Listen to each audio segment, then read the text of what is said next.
friends. Welcome to this edition of the Inspired Parsha. This week we have the incredible privilege to read through Parshas Vayeshev. And like every Parsha in the Torah, there's so many beautiful, rich ideas, especially in the Hasidic world. But I just want to focus on one pasuk, one verse. This is in Vayeshev, Genesis chapter 37, verse 8. I'll read it in English. This story is one of the most difficult stories to read in the entire Torah, in my opinion. It's heart-wrenching. Brothers jealous of their own brother, their own flesh and blood, willing to throw him in a pit, willing to sell him into slavery, petty jealousy. It's so hard to understand. Listen to what the verse says. His brother said to him, this is after Yosef, after Joseph had his dreams. Of course, his famous dreams that symbolically the other sheaves were the other tribes, the other brothers were bowing down to his, that he was the leader. This is what it says.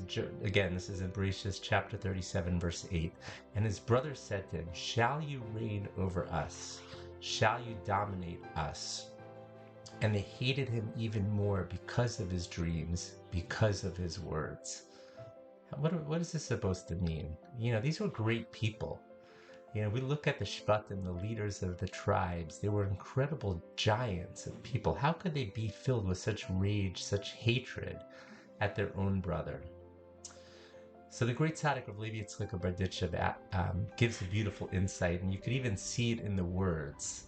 They said, shall you indeed reign over us? Shall you dominate? Shall you then dominate us? What were the Shvatim? What were the tribe leaders? What were these brothers worried about? They were worried. They knew that his dreams meant he was destined for tremendous spiritual greatness, not just physical greatness, but spiritual greatness. And they took that to mean that if he's going to be great, if he's going to be the number one, they will all be the number two. They will never reach the level that he's able to reach. They will always be second-class citizens. If he's number one, they're just in a distant second place. And they were upset. They felt that his greatness was going to diminish their own spiritual standing. And Rav Levi Yitzchak explains that's where they went wrong. When it comes to true spiritual greatness, when it comes to true spiritual leadership, I should say, a great spiritual leader is not just trying to make himself great or herself great in order to diminish everyone else, that everyone else is second-class citizens. No. A great spiritual leader lifts the other people that they're trying to inspire up to their level. They try to bring them up to their level as well. Yosef wasn't trying to push them down.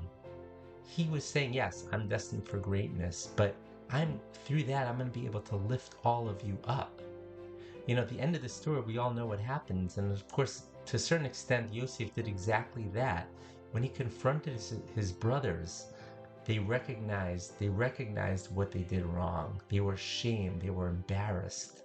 And because of that, they were filled with a certain regret and an opportunity to become much greater than they once were. True spiritual leadership is not about oneself. It's about lifting all of the people around you to higher levels as well. I always think of the famous phrase from Lubavitcher Rebbe used to say that a good leader inspires other followers, but a great leader inspires other leaders.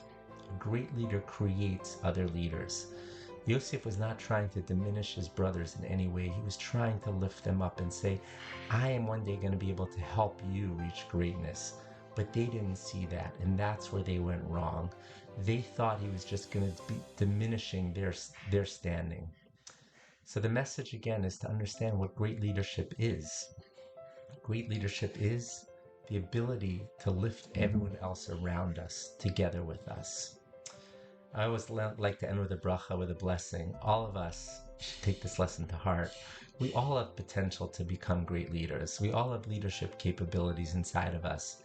Our mission, of course, in life is to lift up and inspire the people around us as well. Wishing everyone here a wonderful Shabbos Kodesh. Thank you so much for listening.